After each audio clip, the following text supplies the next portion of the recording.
ഞാൻ തയ്യാറാക്കുന്നത് ചിക്കൻ ഷാമി കബാബാണ്. ഇത് സാധാരണ ചായയുടെ കൂടെ കഴിക്കാനുള്ള സ്നാക്കായിട്ടാണ് ഉണ്ടാക്കുന്നതെങ്കിലും ഇത് നമുക്ക് ബർഗർ പാറ്റിയായിട്ട് യൂസ് ചെയ്യാം, പിന്നെ സൈഡ് ഡിഷായിട്ട് യൂസ് ചെയ്യുന്നവരും ഉണ്ട്. പക്ഷെ ഞാനെപ്പോഴും ഇത് തയ്യാറാക്കുന്നത് ചായയുടെ കൂടെയുള്ള സ്നാക്കായിട്ടാണ്.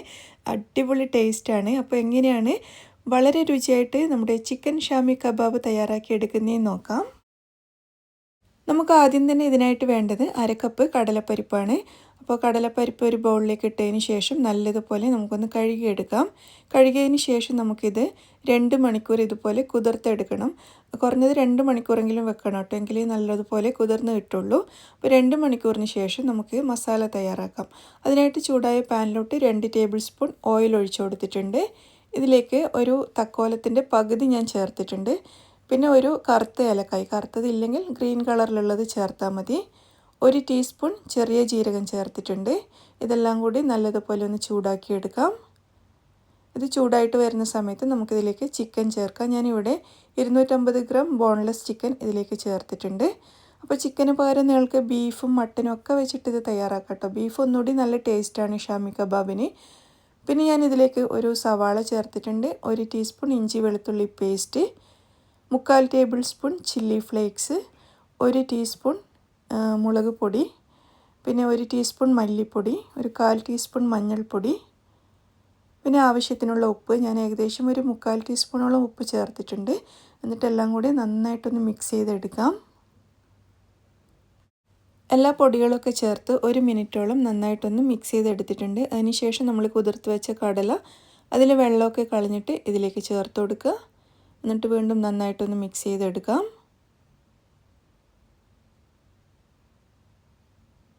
ഇനി നമുക്കിതിലേക്ക് വെള്ളം ചേർക്കാം. ഞാനിവിടെ 1/2 കപ്പ് വെള്ളം ചേർക്കുന്നുണ്ട്. വെള്ളം ചേർത്തിട്ട് ഒരു പ്രാവശ്യം കൂടി ഒന്ന് മിക്സ് ചെയ്തെടുക്കുക.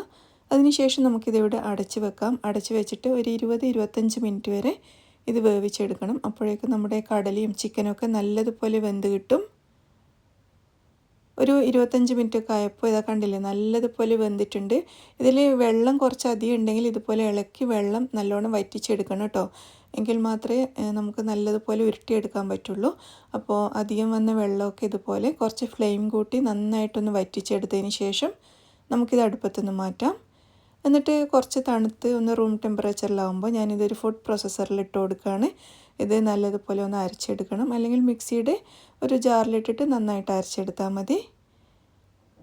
അപ്പോൾ ഇതാ നല്ലതുപോലെ എന്ന് വെച്ചാൽ ഭയങ്കര പേസ്റ്റ് ആവണമെന്നൊന്നുമില്ല, എന്നാലും നമുക്ക് കയ്യിൽ വെച്ച് ഉരുട്ടിയെടുക്കാൻ പാകത്തിലാവണം.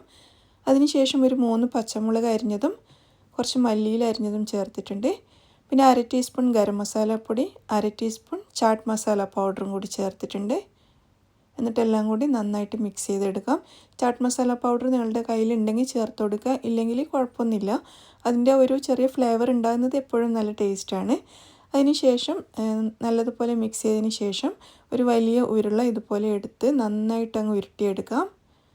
നല്ല ടൈറ്റായിട്ട് ഉരുട്ടിയതിന് ശേഷം നമ്മുടെ കൈവെള്ളയിൽ വെച്ചിട്ട് കുറച്ചൊന്ന് പരത്തിയെടുക്കുക. ഒരുപാട് നേരിയതാക്കണ്ട. നമ്മുടെ നല്ല കട്ടിയുള്ള ഒരു കട്ട്ലറ്റൊക്കെ ഉണ്ടല്ലോ, ബേക്കറിയിൽ നിന്നൊക്കെ കിട്ടുന്ന കട്ട്ലറ്റൊക്കെ ഉണ്ടല്ലോ, ആ ഒരു രൂപത്തിൽ, അല്ലെങ്കിൽ നമ്മുടെ ബർഗർ പാറ്റിയുടെയൊക്കെ ഒരു പാകത്തിൽ അത്രയും വലുപ്പത്തിലാക്കി എടുക്കുക. എന്നിട്ട് സൈഡൊക്കെ നല്ല ഇതുപോലെ സ്മൂത്താക്കി എടുക്കുക. അപ്പോൾ ഇതുപോലെ വേണം റെഡിയാക്കി എടുക്കാനായിട്ട്. അങ്ങനെ മുഴുവൻ ഷാമി കബാബും ഞാനിവിടെ റെഡിയാക്കി എടുത്തിട്ടുണ്ട്. ഇനി നമുക്കിതൊന്ന് ഫ്രൈ ചെയ്തെടുക്കണം. അതിനായിട്ട് നമുക്കൊരു മുട്ട ആവശ്യമുണ്ട്. ഒരു മുട്ട എടുത്തിട്ട് ഇതുപോലെ ഒന്ന് ബീറ്റ് ചെയ്തെടുക്കാം. മുട്ട മാത്രമേ വേണ്ടുള്ളൂ കേട്ടോ, ബ്രെഡ് ക്രംസിൻ്റെ ഒന്നും ആവശ്യമില്ല. അപ്പോൾ ഇനി നമുക്ക് ചൂടായ എണ്ണയിലിട്ടിട്ട് ഇത് ഫ്രൈ ചെയ്തെടുക്കണം. അപ്പോൾ ഓരോ ഷാമി കബാബും എടുത്തിട്ട് ഈ മുട്ടയിൽ നന്നായിട്ടൊന്ന് ഡിപ്പ് ചെയ്തെടുക്കുക. അതിനുശേഷം നമ്മുടെ ചൂടായ എണ്ണയിലോട്ട് ഇത് ഇട്ട് കൊടുക്കാം.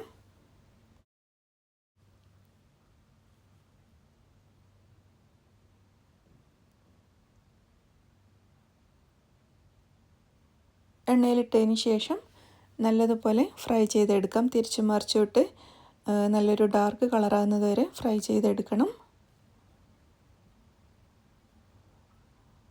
അപ്പോൾ ഒരു സൈഡ് ഏകദേശം വെന്തതിന് ശേഷം തിരിച്ചിട്ട് കൊടുത്തിട്ടുണ്ട്. ഒരു പ്രാവശ്യം കൂടി തിരിച്ചിട്ട് 2 ഭാഗവും നല്ലൊരു ഡാർക്ക് കളറാക്കി എടുക്കാം. നന്നായിട്ട് മൊരിഞ്ഞ് വരുമ്പോൾ നല്ല ടേസ്റ്റാണ് കഴിക്കാനായിട്ട്. അപ്പോൾ ഇതാ നമ്മുടെ ഷാമി കബാബ് റെഡി ആയിട്ടുണ്ട്. 2 ഭാഗവും നല്ല ഡാർക്ക് കളറായി വന്നിട്ടുണ്ട്. നമുക്കൊരു പ്ലേറ്റിലോട്ട് മാറ്റി കൊടുക്കാം. അപ്പോൾ നിങ്ങളിത് ബീഫും മട്ടനും ഒക്കെ ഇഷ്ടമാണെങ്കിൽ അതൊക്കെ വെച്ചിട്ട് തയ്യാറാക്കി നോക്കൂ. ഇതേപോലെ തന്നെ ഉണ്ടാക്കിയാൽ മതി. ചിക്കന് പകരം ബീഫും മട്ടനും ചേർക്കണം എന്ന് മാത്രമേ ഉള്ളൂ കേട്ടോ.